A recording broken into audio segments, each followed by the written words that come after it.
Alors, merci d'être venu ce soir. C'est une soirée à propos de la photographie, l'architecture et les paysages.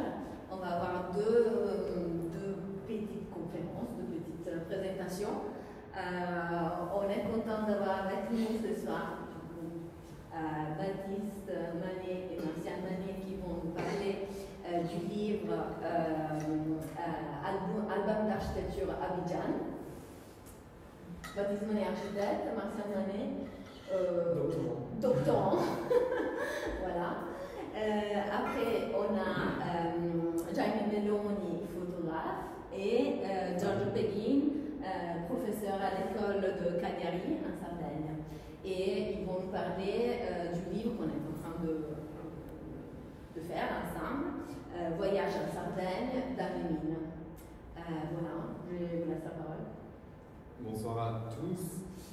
Nous, on va vous présenter le premier projet que vous avez exposé ici. Sur Zoom, c'est un peu compliqué de voir, mais on va projeter des photos. Donc, c'est un livre, c'est Album d'architecture Abidjan, puisque c'est un travail qu'on fait. En fait, nous, finalement, on ne fait pas grand-chose sur ce livre, mais au moins, on vient vous le présenter. En fait, c'est la rencontre d'un photographe et d'un architecte, tous les deux ivoiriens. Le photographe est franco-ivoirien et en fait, on a initié avec Martial qui a vécu à Abidjan ce travail-là il y a environ, maintenant, il doit y avoir presque un an. 2 ans, je pense. Ou 2 ans. Et donc, on a convoqué ces deux personnalités. On va vous raconter un peu la genèse du projet qui est liée au fait qu'on ait passé du temps à Abidjan avec le photographe et avec l'architecte Issa Diabaté. Et assez rapidement, avant de vous raconter l'origine du livre, en fait, c'est un livre qui parle d'architecture. Mais ou en tout cas le sujet est architectural, mais c'est avant tout, c'est pas un livre d'archi, c'est vraiment un livre de photographie sur une architecture qui s'exprime par le divers, donc sur l'architecture d'Abidjan.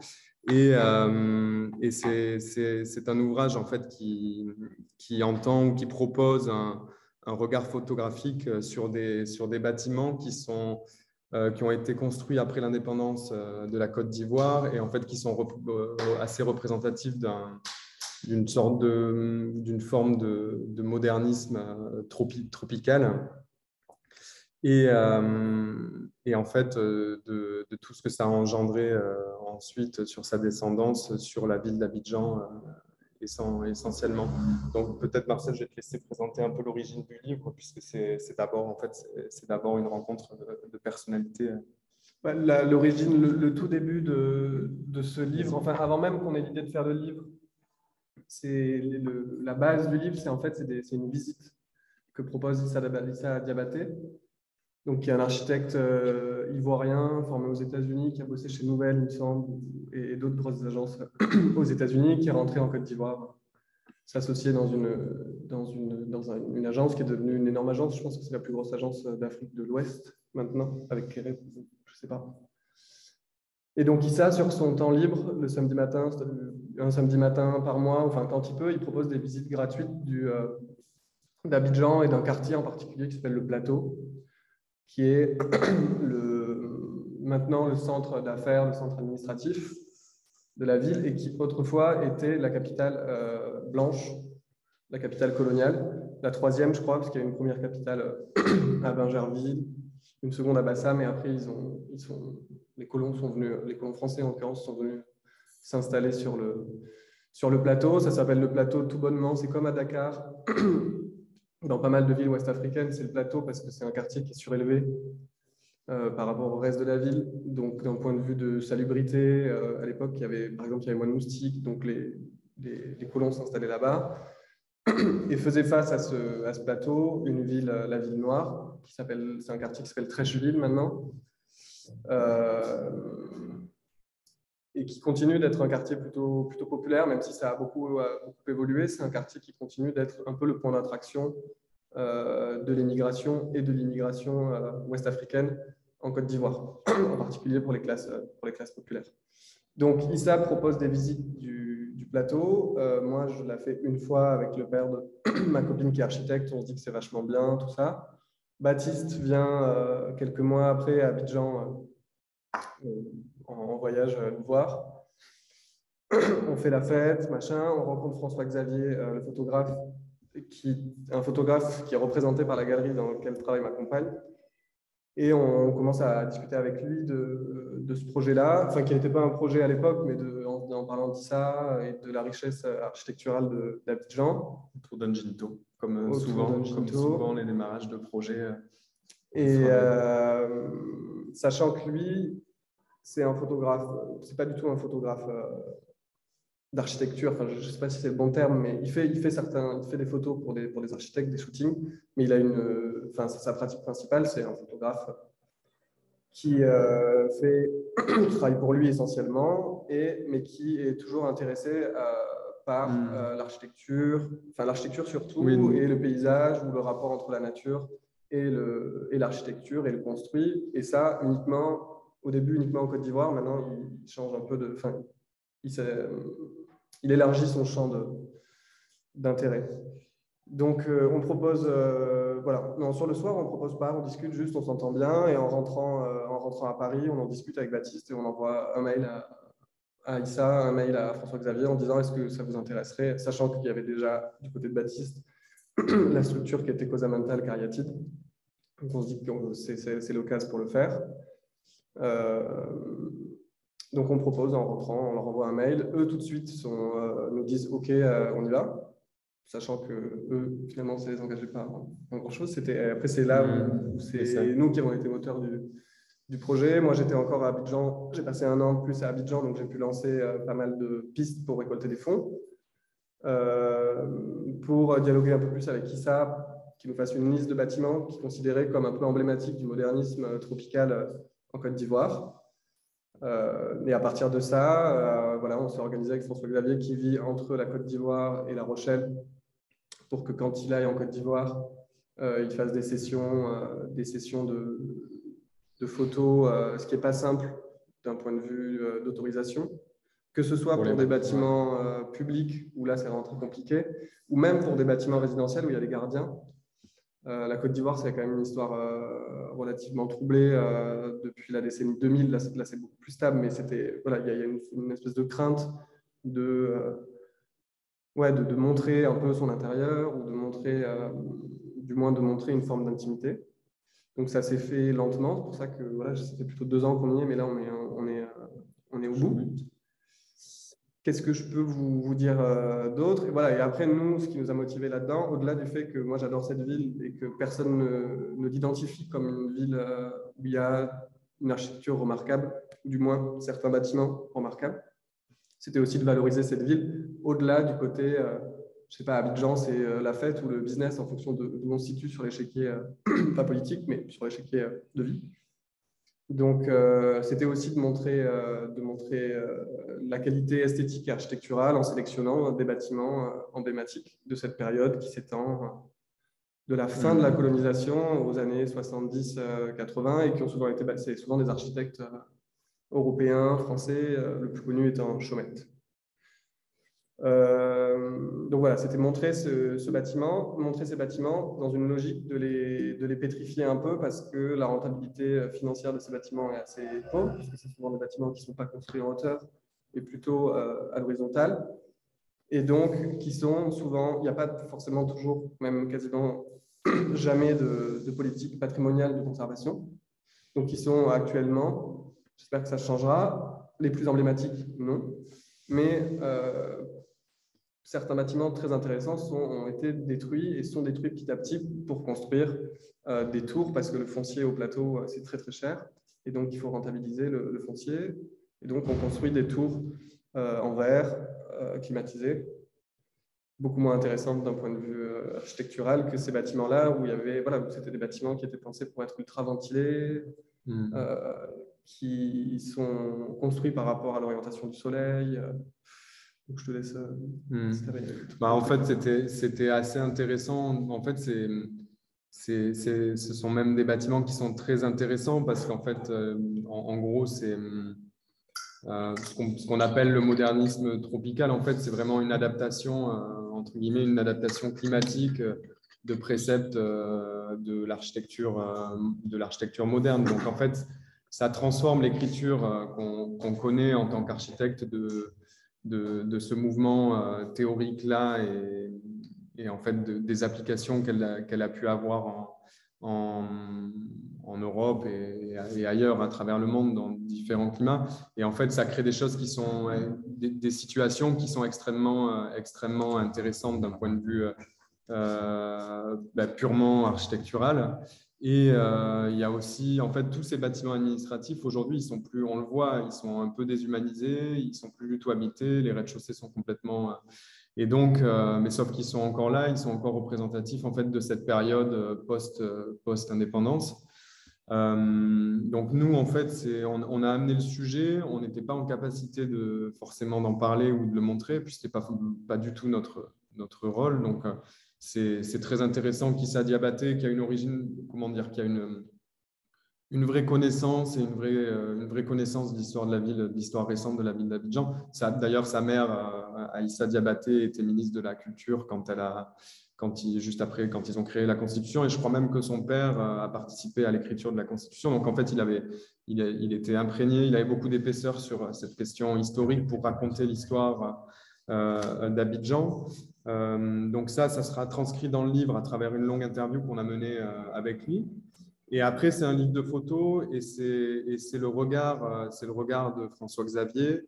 On voit à travers les photos qui défilent qu'il y a plusieurs distances qui sont liées au parcours, en fait, puisqu'on s'est vraiment calqué sur les parcours que propose Issa Diabaté gratuitement le samedi à tout le monde, hein, pas qu'aux gens qui sont… et beaucoup à des Ivoiriens aussi. Enfin, il aimerait qu'il y ait des Ivoiriens parce qu'il n'y a aucune reconnaissance de cette architecture comme étant possibilité de constitution d'un patrimoine contemporain.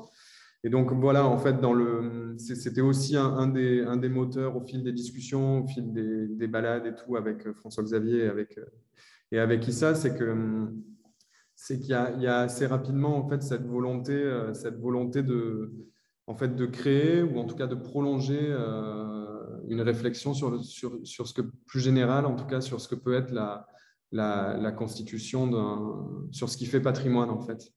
Et donc là, on est dans une architecture qui est tout à fait récente, qui est presque contemporaine, c'est des années 60, qui a assez peu été transformée, donc qui constitue un réel témoignage de cette époque-là et de tout ce qui est dans l'interview. C'est assez intéressant parce qu'en fait, l'architecture en soi, c'est un objet, mais il y a tout ce que ça raconte en termes de symbolique et en termes à un moment politique extrêmement important pour beaucoup de pays d'Afrique de l'Ouest et notamment pour la Côte d'Ivoire, en termes d'épanouissement, enfin, d'affirmation de l'indépendance. Donc, c'était aussi une manière d'apporter ce niveau de lecture-là sur ce qui fait patrimoine, sur ce qui constitue à un moment l'image, la singularité d'une ville en fonction de sa géographie, en fonction de sa propre histoire. Et c'était… Bon, on va pas s'éterniser sur la présentation, on vous laissera le découvrir parce qu'il y a beaucoup de photos, il y a beaucoup de détails, il y a beaucoup d'entre-deux, il y a des vues plus lointaines pour ceux qui ne connaissent pas Abidjan, pour comprendre un peu ce que c'est. C'est une ville très, très particulière en termes de géographie. C'est une ville lagunaire. Enfin, j'en parle comme si j'y étais allé 20 fois. Mais en tout cas, c'est vraiment une ville qui a une géographie assez singulière et qui finalement en termes de paysage, en termes d'urbanisme, est extrêmement riche. Et c'est un peu ce qu'on essaie de montrer. C'est pas un guide touristique, c'est un regard sur une manière de faire la ville, sur une sorte d'échantillon, de fragments d'urbanisme et sur un témoignage de ce que peut être cette architecture moderne, tropicalisée. Oui, ce qui est important pour nous de le dire, c'est que c'est vraiment pas notre livre du tout, parce qu'on n'a aucune légitimité, mais c'est même pas une question de légitimité, mais on pouvait pas porter ce projet, il tient juste à la rencontre qu'on n'a même pas impulsé, puisqu'ils se connaissaient avant, mais nous, on a eu une idée comme ça et on s'est dit, on va essayer de le faire. Mais c'est vraiment le regard d'un photographe sur des bâtiments qui ont été regardés et répertoriés, trouvés, parce que c'est vraiment c'est un peu presque une chasse au trésor, parce que parfois il faut rentrer dans une cour et on découvre un truc qui n'a pas été détruit. Voilà, et c'est le corps et le but de l'ouvrage, c'est vraiment de faire coïncider ce regard du photographe et le travail de patrimonialisation, entre guillemets, qui est fait par Issa. Donc, et c'est pour ça que le livre est structuré, d'ailleurs, vous verrez, c'est un entretien un long entretien, je pense qu'il fait 30 pages, 40 pages, je ne sais pas, d'Issa, qui parle de l'historicité de la ville d'un point de vue urbanistique, d'un point de vue architectural et même d'un point de vue socio-économique et de politique d'aménagement, de ce que c'était de vouloir construire des immeubles d'un style moderne, plutôt parfois même construire des tours. Le regard était quand même vraiment plutôt tourné à ce moment-là vers les États-Unis et New York que vers Paris ou n'importe quelle capitale européenne, et en l'occurrence ancienne capitale impériale. Donc, je ne sais plus pourquoi je disais ça. Mais voilà, ce qu'il faut retenir, c'est que c'est vraiment un livre qui est la rencontre, qui vient figer une rencontre, un dialogue qui a commencé bien avant nous et qui durera bien après nous, à un moment T d'un dialogue entre un architecte et un photographe ivoirien qui, dans cette ville, trop cool. Voilà, je ne sais pas si tu veux dire d'autres trucs. Non, je pense que c'est... On laissera tout le monde découvrir les photos dans l'ouvrage. Ouais. Peut-être on peut...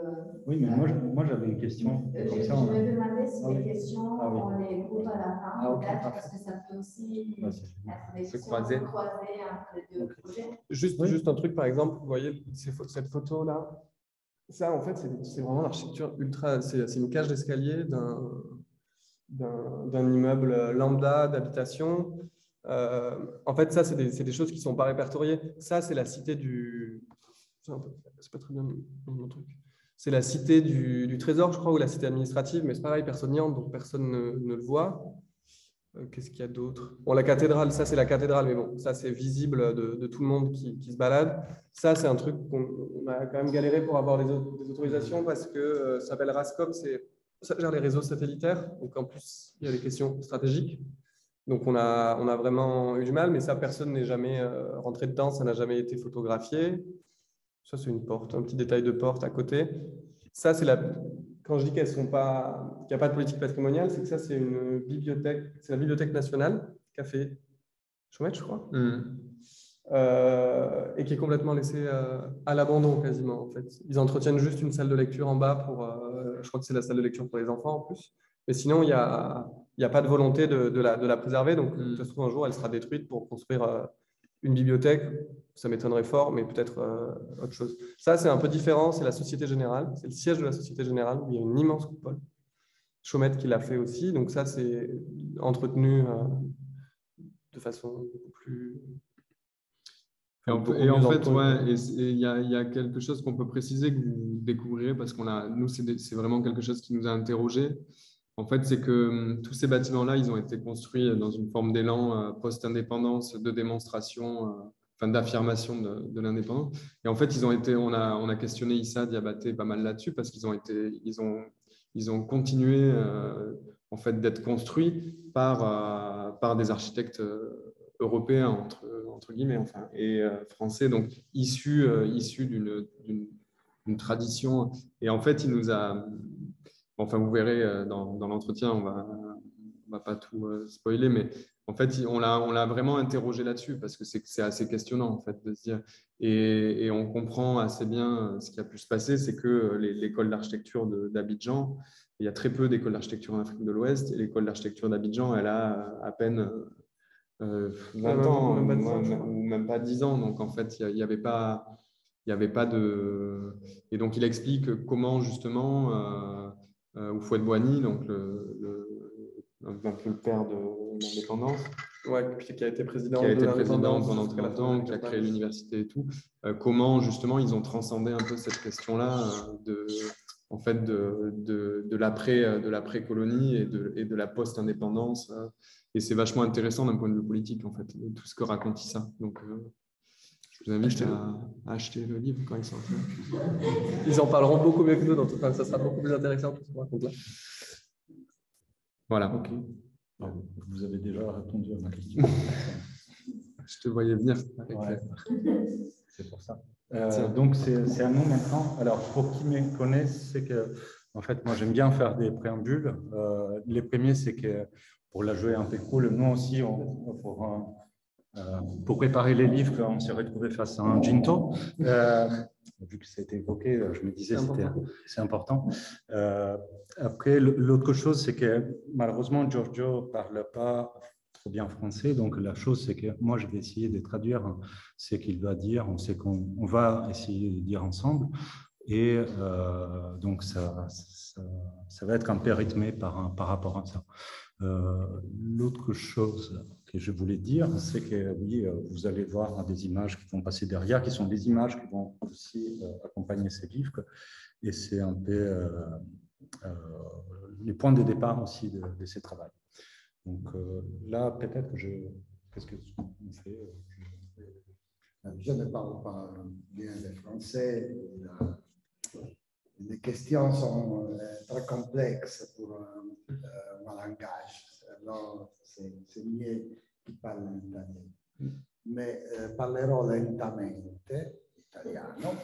Bah, il va parler doucement en italien, comme ça, si vous voulez essayer de comprendre, ou si vous voulez prendre des cours d'italien.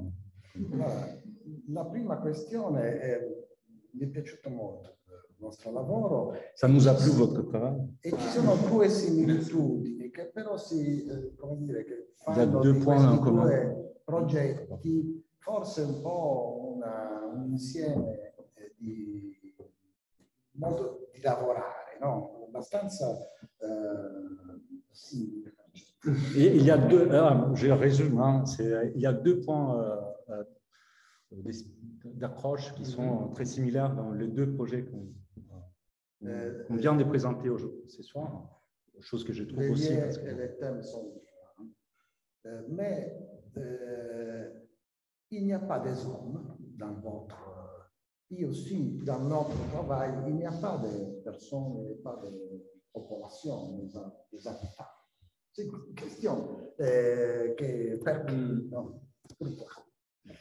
La deuxième est que vous n'avez pas représenté le contexte. Il est direct, non? Progettual. C'est intéressant. Notre travail a les contextes. Et seulement un contexte. È solo quasi contesto. Oui, tu l'as très bien dit aussi en français. E quindi fermo. Non, mais con il mio francese. Ici, il s'arrête di parlare. E quindi no, è interessante. Poi magari ragioniamo insieme su queste scelte. Questo lavoro che stiamo preparando con Jaime, in realtà nasce in maniera casuale. Ce travail est né d'une façon assez aléatoire. Hein? Et ça, c'est vrai. Ce n'est pas seulement les ginto, mais c'est aussi une question que, au final, nous, on devait construire un sort de guide. Hein?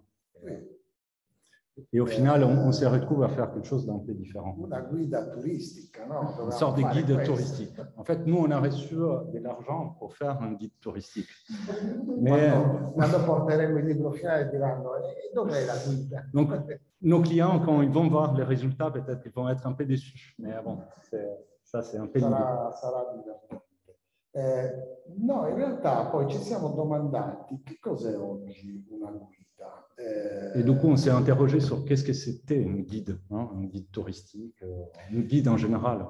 Sì, e allora abbiamo provato a riflettere sulla tradizione delle guide et degli itinerari. Et du coup, on a réfléchi à à la tradition du guide, guide touristique. Du guide, mais aussi del voyage, surtout.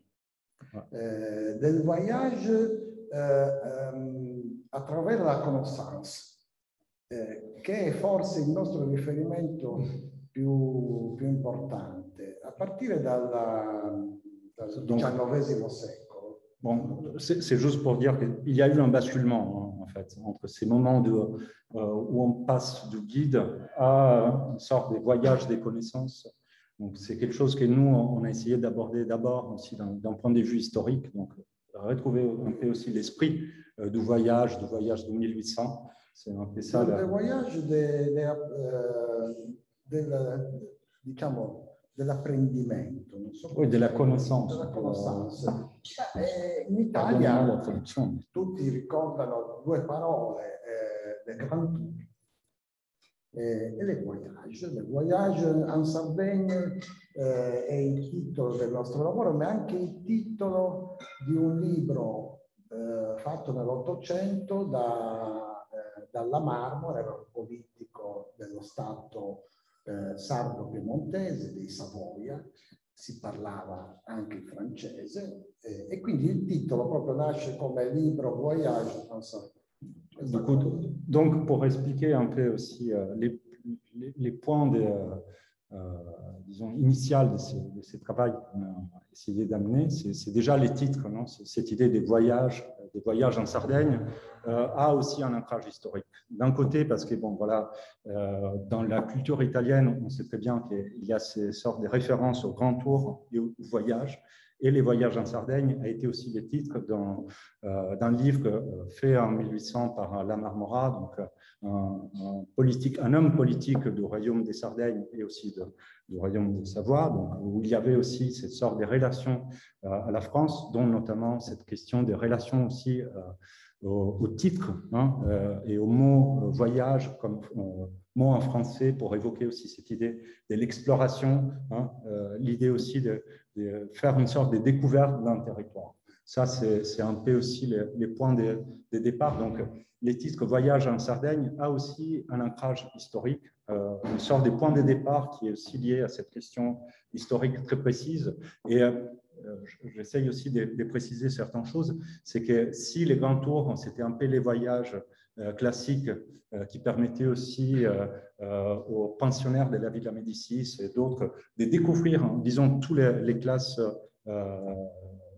les aristocrates européens, de découvrir un peu l'histoire ancienne, donc les rapports avec les mondes classiques. Les voyages en Sardaigne a été plutôt un moment de découverte à la fois, disons, archéologique. Ce sont des mondes de découvrir donc une île pour qui ne sait pas, la Sardaigne se trouve en bas de la Corse. Juste pour préciser, c'est toujours bien aussi de le dire. Mais c'était quand même la découverte. Un texte fondamental di Costanzo Ross, exactement. La civilisation de la Sardaigne. La civilisation nuragique de la Sardaigne, c'est un livre très important. Sorti dans les années 50 pour Cahiers d'art. Donc ça, vorrei sottolineare anche una questione del voyage. A noi interessa anche l'aspetto documentaristico, no?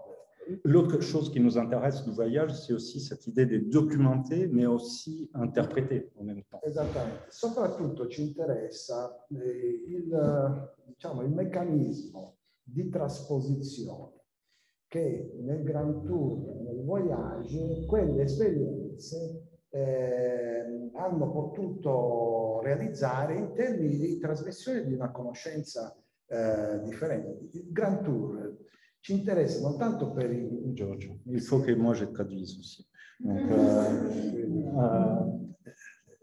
L'idée c'est que au final cette idée usa la parola anche un voyage pédagogique. Voilà, ça il l'a dit lui-même. Hein. Donc, ce n'est pas moi de traduire, mais l'idée, c'est qu'effectivement, cette idée des voyages, pour nous, c'est aussi une occasion des connaissances. Une connaissance, mais aussi une forme d'interprétation de cet espace. C'est ça qui nous intéresse. Forcément, je ne vais pas faire une traduction littérale, parce que, bon, voilà, je suis auteur au même niveau que Giorgio, donc au final, on se connecte plutôt sur des formes des pensées qui est plutôt libre dans ce sens-là.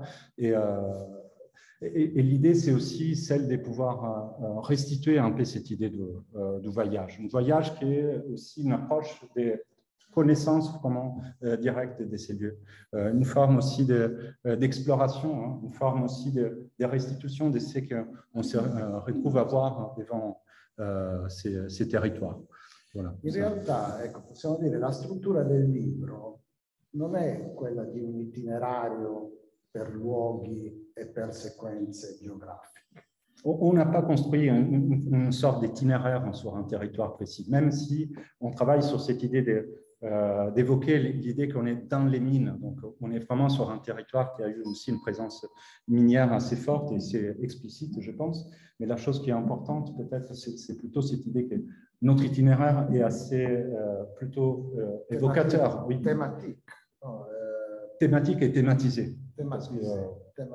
La chose qu'on a essayé de faire, et c'est un peu la structure du livre qu'on a essayé de mettre en place, c'est plutôt essayer de récolter, de mettre en forme sur différents chapitres qui sont plutôt des choses qui sont venues presque a posteriori. Donc, ce n'est pas des choses qu'on avait en tête au début. Disons que Giorgio et moi, on connaissait aussi ces lieux, mais en même temps, on se disait, là, on va entamer une autre forme d'exploration qui sera l'exploration qu'on fera grâce à ces livres. Donc, c'est aussi un travail a posteriori. Et la chose qu'on s'est dit en regardant à plusieurs reprises les images que moi je faisais, c'est qu'on a trouvé une forme disons, de thématisation, de construction aussi des certaines thématiques liées au paysage. Oui, et c'est 106 thématiques, parce qu'on est encore en cours de travail. La première, c'est les sols, donc travailler un peu sur cette idée du sol et de la relation aussi à un contexte minier. Hein. Peut-être que nous, creuser, hein, les creux, c'est quelque chose, c'est aussi des actions sur les territoires. Après, mutation, voilà, c'est dit. Iscrizione, incisione, ouais, incision, ouais, voilà. J'ai aussi un autre traducteur. Questa è anche interessante. Trasfigurazione. Alors, tu veux voilà, c'est un peu, alors, au niveau sémantique, c'est un peu différent par rapport à mutation. Hein. C'est quelque chose qui a à faire aussi avec une forme de corruption du paysage. Oui, voilà, c'est une transformation, mais avec. Je n'ai pas un mot pour les traduire littéralement. Et notre thématisme très important pour nous, c'est transfiguration. E se i meccanismi di trasferimento della conoscenza. Noi trasfiguriamo per poter usare, no, le cose che... Cela pourrait être un mécanisme aussi de connaissance aussi de l'espace, cette idée de transfigurer, hein, cette idée de... Justement, c'est une forme aussi d'interprétation de certains espaces. E infine... una categoria un po' libera che è il silence. La dernière catégorie, hein, les derniers chapitres, disons, de cette anthologie thématisée.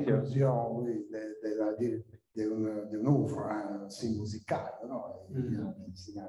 Mais les images sont, come si dice, accompagnate, sono accompagnate, ouais, oui,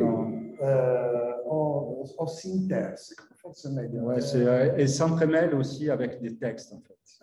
La chose qui nous intéresse, c'est justement reconstruire une forme de lecture du paysage. Une anthologie des textes, pas écrits par nous, mais sont des textes Cillida, Gregotti, che raccontano questi temi, il silenzio, il suolo, e sono, come dire, decontestualizzati. Et ils sont décontextualisés. Per essere ricontestualizzati attraverso pour répondre una trasfigurazione, une nouvelle signification à travers aussi cette mise en place ou mise en page dans les livres, au final. Donc ça, c'est plutôt l'essence générale du travail qui est en cours. Hein.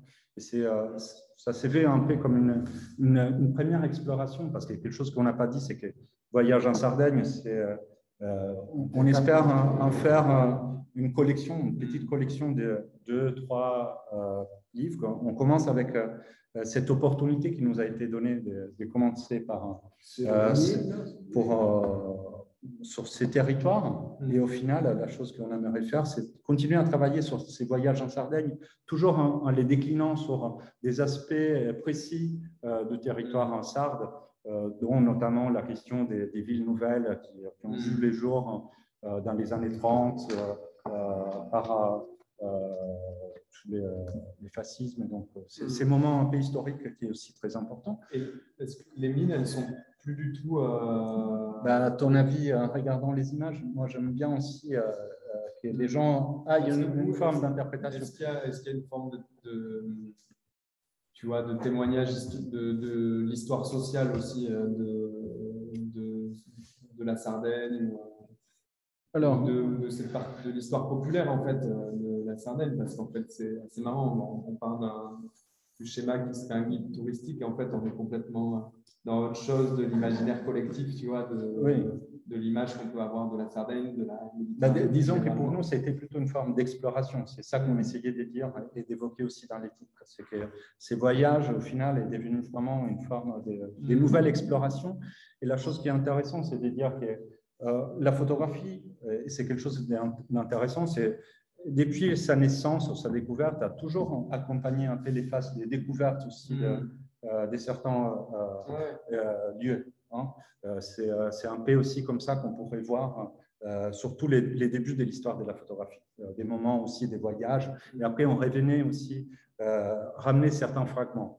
La chose qui est intéressante ici, c'est que maintenant, on est quand même à 150 ans de la naissance de la photographie. On se retrouve aussi avec d'autres outils qui sont plutôt Google Maps, d'autres formes aussi des représentations du territoire. Du coup, qu'est-ce que nous, avec des photos, on peut ramener comme une forme d'expérience? Donc, la chose qu'on fait, c'est plutôt poser des questions aussi grâce à ces genres de travail, des questionnements sur l'état présent et de ces territoires, une forme d'interprétation qui est à la fois littéraire et visuelle sur ces territoires. Voilà. Je ne sais pas si c'était une question piège. Et, non, pas du tout, au contraire. Mais mais j'ai plaisant. C'est chargé de…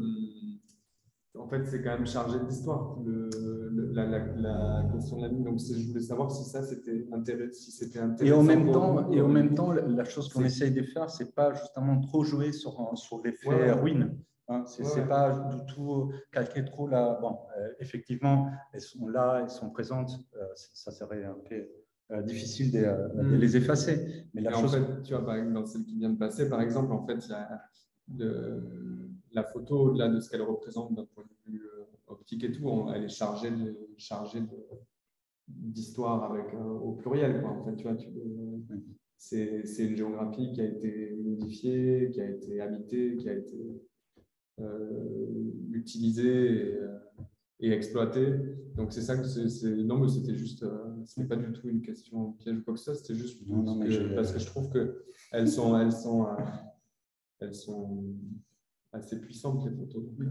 Mais en même temps, en fait, c'est un peu compliqué pour moi de pouvoir aussi, disons, interpréter mes propres photos. C'est un peu difficile dans ce sens-là. Donc, forcément, la lecture que moi, j'ai pu en avoir en tant que, disons, créateur de ces images,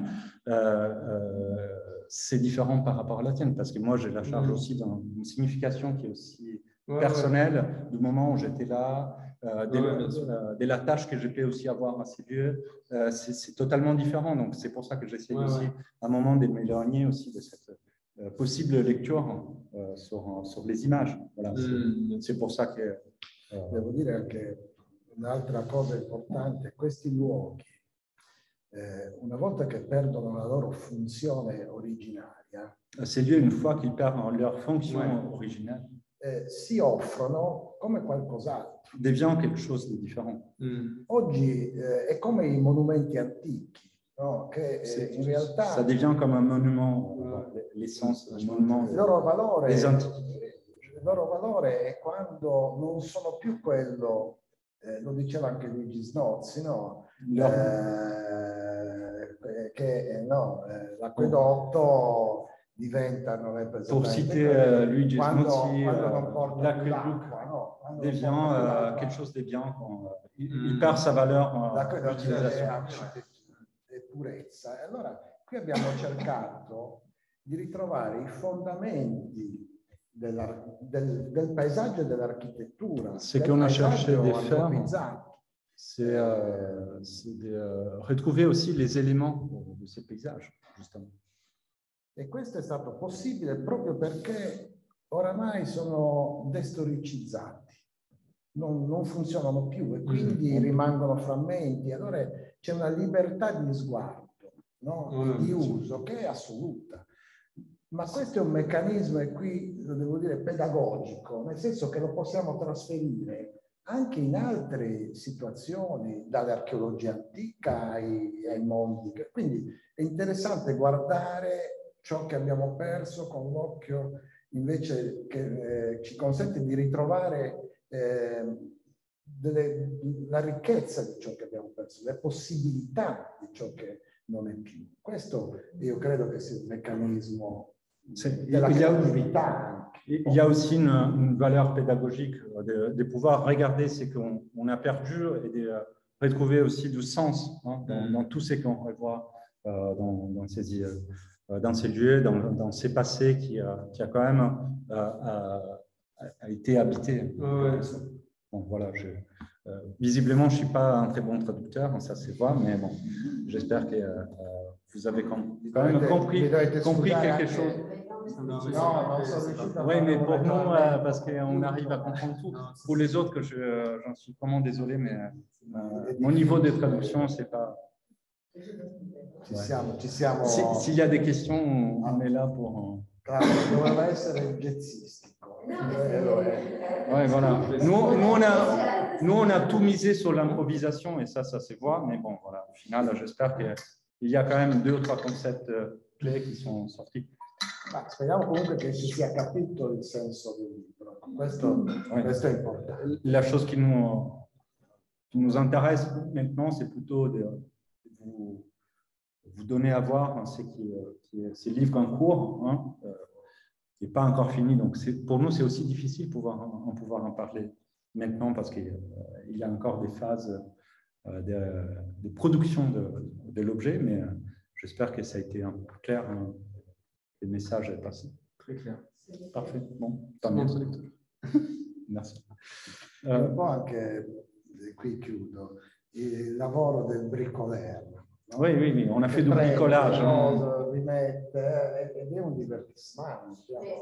Ouais, bah, ce que j'ai trouvé intéressant, c'est le fait de dire on apprend en faisant, si on a une idée, et après, à travers la réalisation des photos et la recherche, par exemple, des textes, dans notre cas, des promenades, des discussions avec l'architecte et les photographes, ça crée l'évolution du travail et du projet en soi. Et je pense que l'étape qu'on est en train de faire ensemble maintenant, c'est aussi une étape encore de plus d'apprentissage sur les projets en soi. Ce n'est pas que les photos qu'on voit, ce n'est pas que les textes, après ça va devenir un objet qu'on va, un outil de transmission. Et donc c'est intéressant de le voir comme un outil d'apprentissage aussi pour vous.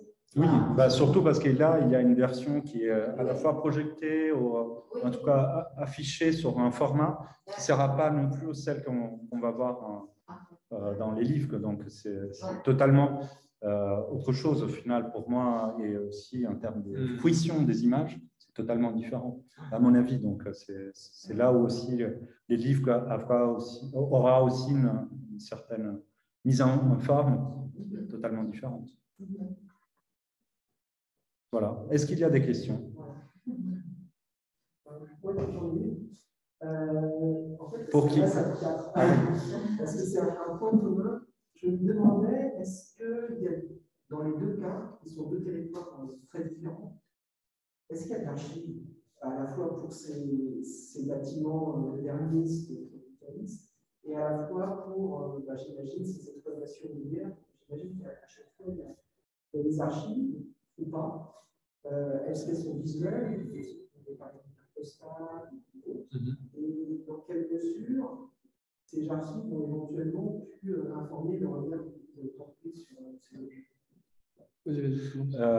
Effectivement, il y a toute une série d'archives. Il y a aussi un travail d'historien sur la mobilisation de ces archives qui a été faite, dont on a eu accès. Il y a aussi un site internet qui est mis à jour avec une partie aussi de ces que je pourrais te donner après si tu veux, je pourrais l'écrire ici ou les montrer. Hein. Si j'ai pu accéder à... Claudia, est-ce que j'ai pu accéder à Internet depuis et montrer du coup voilà l'archive en soi. Après, effectivement, je regardais pas mal d'images, mais en même temps, c'était bien aussi de se plonger un peu dans une appréciation et une forme de connaissance du territoire contemporain. Très enrichissant le travail de distanciation qu'on peut faire par rapport à un regard qui a toujours été formaté par un des prérequis qui sont ceux du effort, de la vie sociale, d'une institution. Voilà. Nous, pour le volet Abidjan, en fait, ça dépend des typologies de bâtiments. Quand c'est des bâtiments publics qui sont répertoriés comme tels, là, il y a des archives disponibles, des archives nationales, mais donc qui ne sont pas forcément toujours facilement accessibles. Du moins, il faut beaucoup de temps. Et d'ailleurs, ça sera un travail de recherche en fait, à faire très intéressant de remonter aux archives architecturales, ou du moins à ce qu'il en reste, parce qu'il y a quand même beaucoup de choses qui ont été détruites. Il faut savoir que le climat... des archives sur les bâtiments on peut en retrouver dans les agences. Et en général, ça se fait depuis la métropole. Il y en a très peu, sauf pour les bâtiments publics où là, je pense que c'est possible de le faire, malgré les conditions de conservation qui sont parfois compliquées, malgré les crises politiques qu'il y a eu, qui n'ont pas non plus été toujours très sympathiques pour les archives, si on peut dire ça. Et après, pour les bâtiments privés, c'est un peu du hasard, en fait.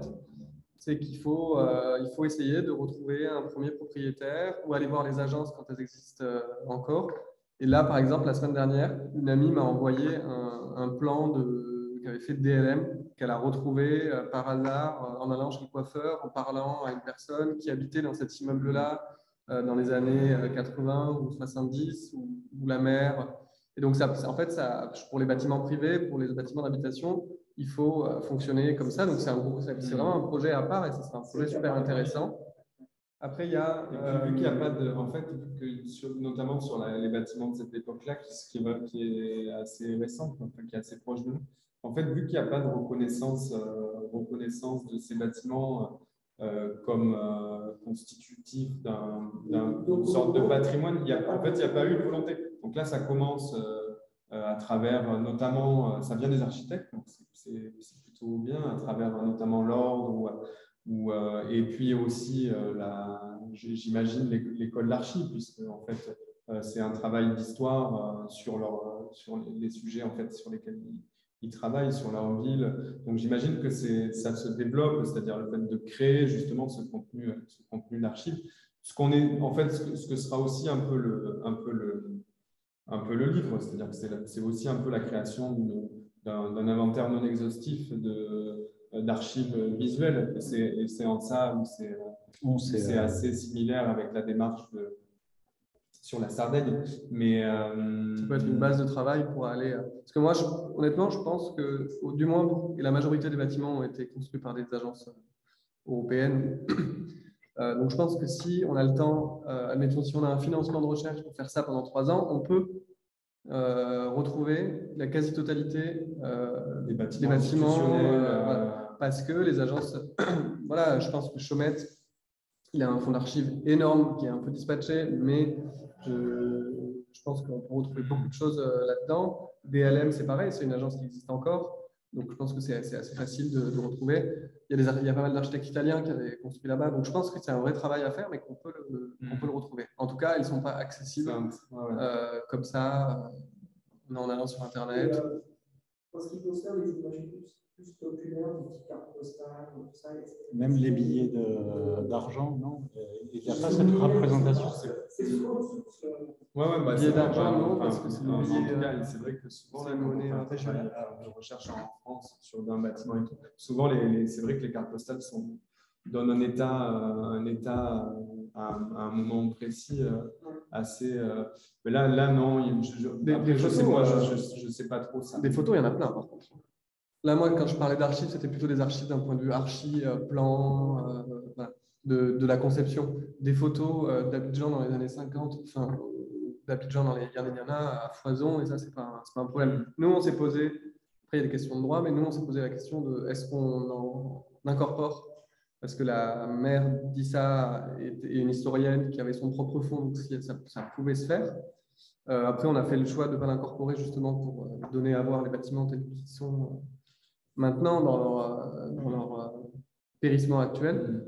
Mais des photos, il y en a. Et d'ailleurs, il y a un très bon livre, ce qui n'est pas propre à Abidjan, qui fait pas mal de capitales en Afrique, qui s'appelle African Modernism. C'est Ivan Ban qui a fait les photos. Et là, ils ont fait, c'est un gros travail de recherche avec un universitaire qui est issu d'une énorme exposition qu'ils ont fait justement sur. Donc là, ils ont même redessiné des plans. Voilà. Mais il y a, je sais pas, il y a peut-être 5 ou 6 bâtiments en Côte d'Ivoire, entre Abidjan et Yamoussoukro. Mais voilà, il y a Nairobi, Dakar. Et ça serait un travail hyper intéressant d'arriver à réunir ça, parce qu'en fait aussi, il y a un côté un peu Chandigarh, quoi. C'est-à-dire qu'en fait, il y a aussi la question de la réappropriation et du coup de la transformation et de l'évolution de ces bâtiments-là par les humains, quoi, par les gens qui les vivent. Donc ça, c'est assez intéressant parce que c'est une architecture qui devient assez vivante finalement. Et justement, moi, après, dans le cadre de mon travail aussi, mais cette notion de patrimoine vivant, elle est très représentative. C'est vraiment une application directe, mais c'est des sujets, à mon avis, aujourd'hui, on ne peut plus réfléchir à la question du patrimoine de manière universelle, sans se poser la question justement de cette question du patrimoine vivant, de la transformation, de la réappropriation. Et là, en tout cas, c'est localisé à Abidjan, à la Côte d'Ivoire, mais c'est un exemple extrêmement intéressant pour ça.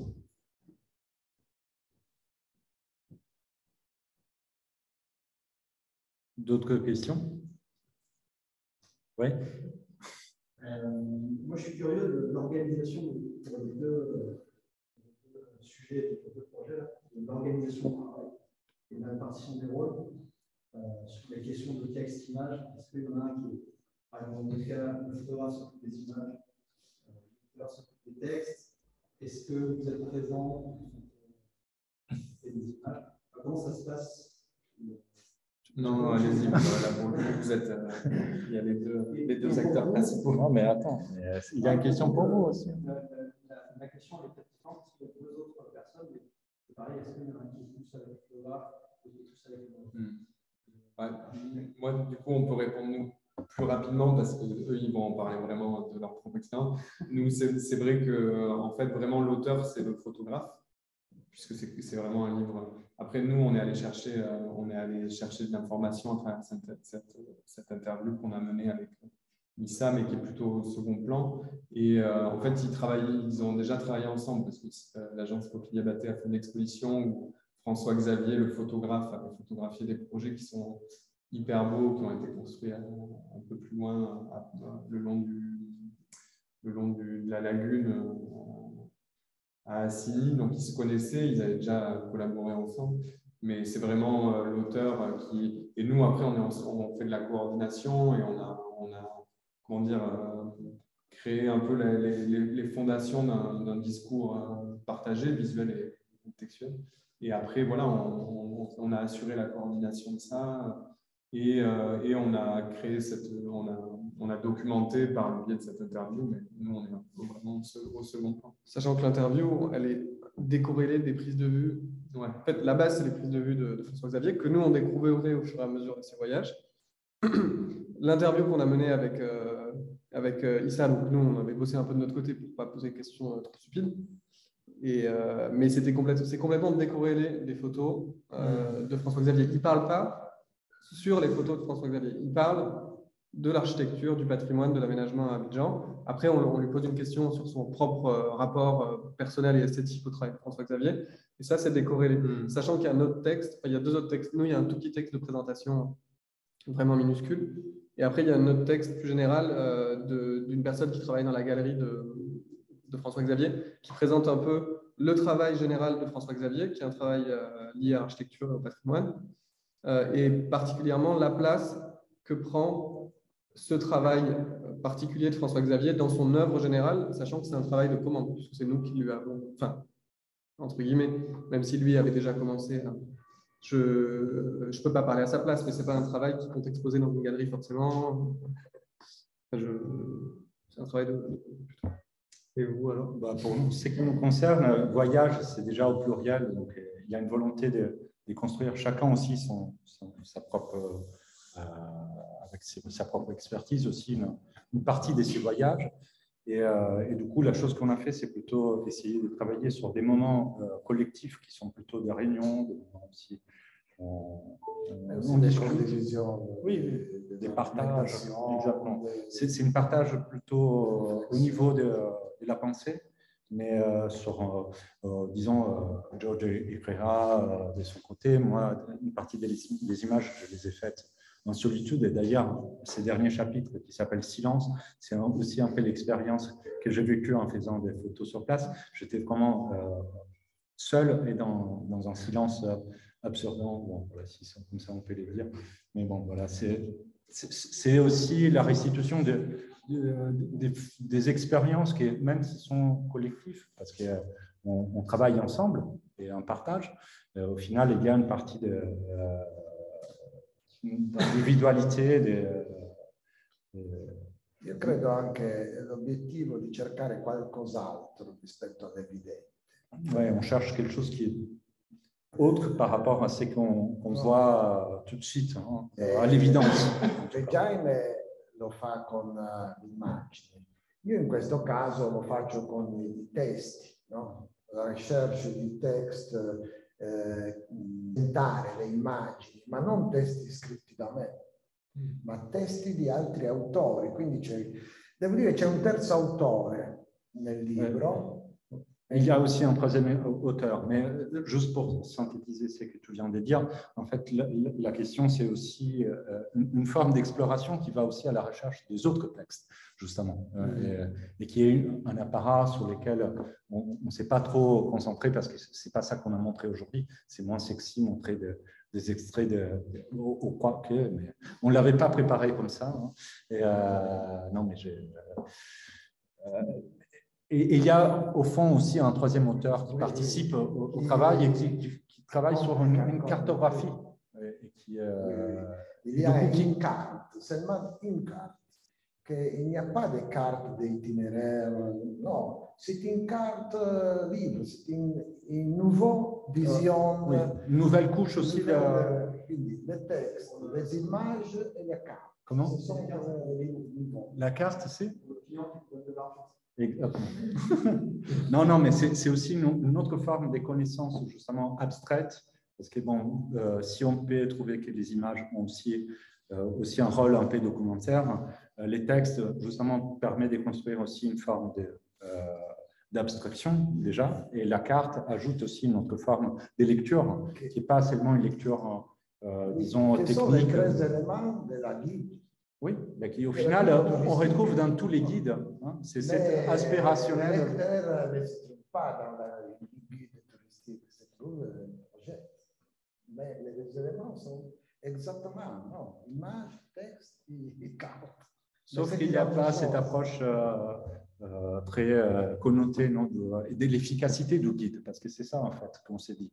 C'est que quand on regarde un guide touristique, la chose qu'on voit, c'est plutôt une sorte d'efficacité dans la restitution d'un territoire. En fait, nous, on doit consommer un lieu par rapport aussi à l'efficience du temps. Hein. On sait déjà où aller, qu'est-ce qu'il faut faire, quels sont les endroits qu'il faut voir. Ici, en fait, nous, la chose qu'on fait, c'est plutôt une dérive.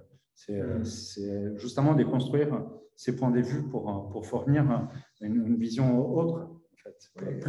Plutôt presque poétique, disons. Un processus d'invention. Oui, d'interprétation, d'invention. Un nouveau paysage, une nouvelle question interprétative du contexte. Voilà. Donc, nous, on travaille comme ça. En fait, c'est ce qu'on a fait aujourd'hui, c'est ce qu'on fait d'habitude. Après, bien sûr, on se partage des tâches, mais c'est aussi un peu lié à l'improvisation. Justement. Ce soir, nous avons encore travaillé sur ces autres choses. C'est un processus. Oui, c'est un processus. On ne s'arrête pas jusqu'au moment de l'impression. Ça... Un projet. Ah oui, c'est toujours work in progress. Donc c'est ça, les titres est assez bien choisi. D'ailleurs, pour terminer, on peut peut-être remercier. Oui, on remercie Claudia. Pour l'invitation et puis plus généralement quand même pour tout le travail qui est fait aux éditions Cariatide et au fait que vous générez de la réflexion, vous permettez au projet de voir le jour et en fait vous permettez de créer du contenu qui nous fait tous du bien à la tête. Donc, et au cœur. Et vous suivez les idées de Gintos qui sont quand même pas beaucoup de maisons d'édition. Donc, félicitations et je trouve que tout le travail qui est exposé, c'est très impressionnant, très riche. Et bravo à toute l'équipe, à Eva et tous les autres. Merci.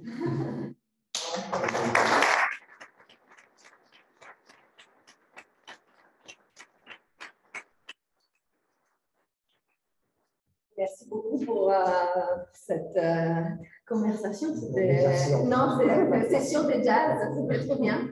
Merci.